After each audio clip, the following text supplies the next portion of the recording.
నేను ఎందుకు ఈ కార్యక్రమానికి ప్రత్యేకించి వస్తాను అన్నది నా కుటుంబంలో జరిగిన సంఘటన మీకు చెప్పడానికి. ఎదురుగా ఒక హెవీ ఐరన్ లోడ్తో లారీ వస్తుంది. మా ఫాదర్ మదర్ ట్రావెల్ చేస్తూ ఉన్నారు. హెవీ ఐరన్ లోడ్ లారీ వెహికల్ని హిట్ చేసింది. మా తల్లి, మా అమ్మ ఎగిరిపడి డివైడర్కి తల కొట్టుకున్నారు. ఆమెను బతికించుకోలేకపోయాం. అంటే ఒక యాక్సిడెంట్లో నా తల్లిని నేను కోల్పోయాను. ఆ రోజు ప్రపంచం మొత్తం నాకు శూన్యంగా అనిపించింది. ఒక లారీ డ్రైవర్ నన్ను నా అన్నయ్యని అనాథులను చేశారా అని. సో కేసు బుక్ చేశారు. వీళ్ళ తప్పు లేదు, లారీ డ్రైవర్దే తప్పని.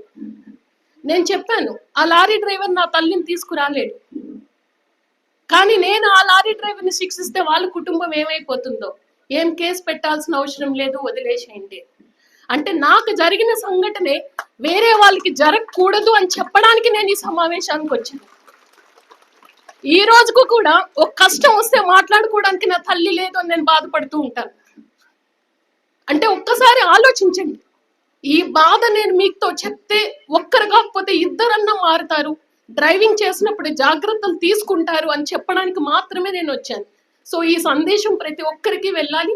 నేను మనస్ఫూర్తిగా మీరందరూ అటెండ్ అయినందుకు పేరు పేరున ధన్యవాదాలు తెలుసుకుంటూ, మీ పిల్లలు ఉన్నత స్థాయిలో ఉండాలి, మీరు ఎప్పుడు ఆరోగ్యంగా ఉండాలి, ఆనందంగా ఉండాలి అని నేను మనస్ఫూర్తిగా కోరుకుంటున్నాను.